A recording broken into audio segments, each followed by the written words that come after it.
हमने अब से डिसाइड किया है कि सरकार को बात करनी है तो सरकार जंतर मंतर पर आएगी, हम नहीं जाएंगे।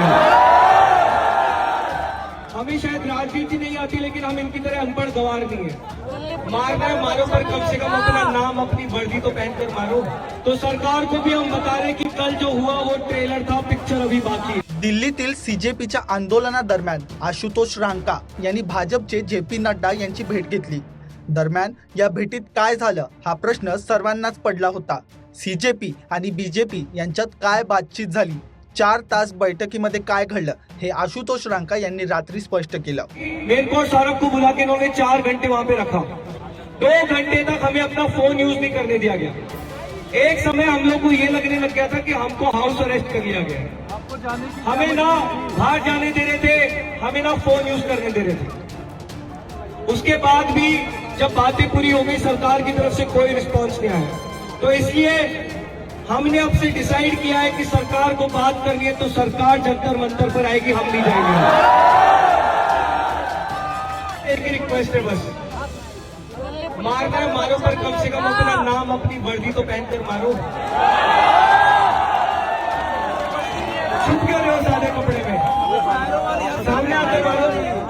भेटीनंतर आंदोलकांशी संवाद साधताना रांका यांनी पोलिसांवर गंभीर आरोप केले, पण सरकारला थेट इशारा देत ते ठणकावून म्हणाले, सरकार को ये लग रहा था कि कल चलो जो हो गया सो हो गया। तो सरकार को भी हम बता रहे कि कल जो हुआ वो ट्रेलर था, पिक्चर अभी बाकी है।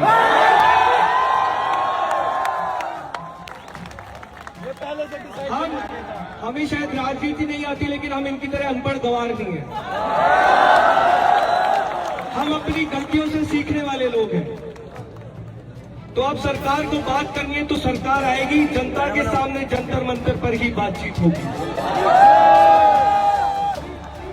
आज इस देश के युवा को कहीं से भी हल्के में मत लेना। बात अभी धर्मेंद्र प्रधान की हो रही है, लेकिन अगर बात की माने तो प्रधान से प्रधानमंत्री भी हो जाएगा। कल जो हुआ वो सिर्फ ट्रेलर था, असली पिक्चर अभी बाकी है। देशातील तरुणाईला हलक्यात घेऊ नका, ही लढाई आता शिक्षण मंत्र्यांपासून थेट प्रधानमंत्र्यांपर्यंत जाणार। सीजेपीच्या या इशाऱ्याने दिल्लीच्या राजकीय वर्तुळात एकच खळबळ उडाली आहे। बात करने दीजिए। तो हमारा आंदोलन ऑलरेडी 2 जीत हासिल कर चुका है। जिस देश में लोग सवाल पूछना भूल गए थे, जिस देश में सरकार को क्रिटिसाइज करना, सरकार से सवाल करने को देशद्रोह मान लिया था, उस देश को हमने अब फिर से जगा दिया और अब ये देश उनसे सवाल कर रहा है। अब हम इनसे डर नहीं रहे, इनकी आंख में आंख डालकर बात करेंगे। हेलो भैया, ये हमारे आंदोलन की पहली और बहुत बड़ी जीत है।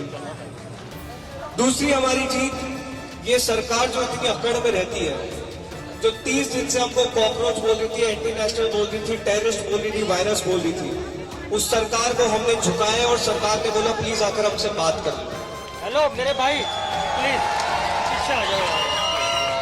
अब तीसरी और सबसे जरूरी चीज जिसके लिए हम लोग यहाँ पर बैठे हैं, धर्मेंद्र प्रधान का इस्तीफा।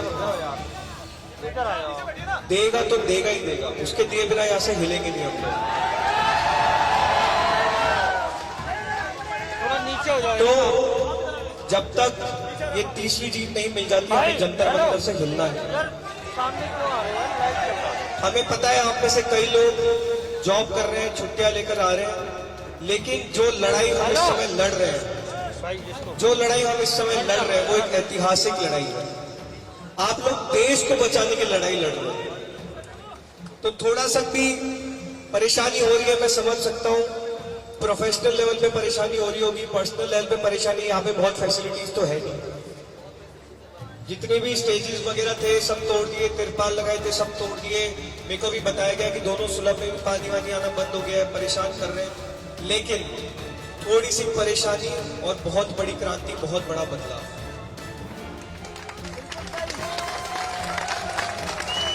तो कुछ समय और संघर्ष करना होगा और परेशान होना होगा, लेकिन जीत बहुत निकट है, इस बात की गारंटी हम दे रहे हैं।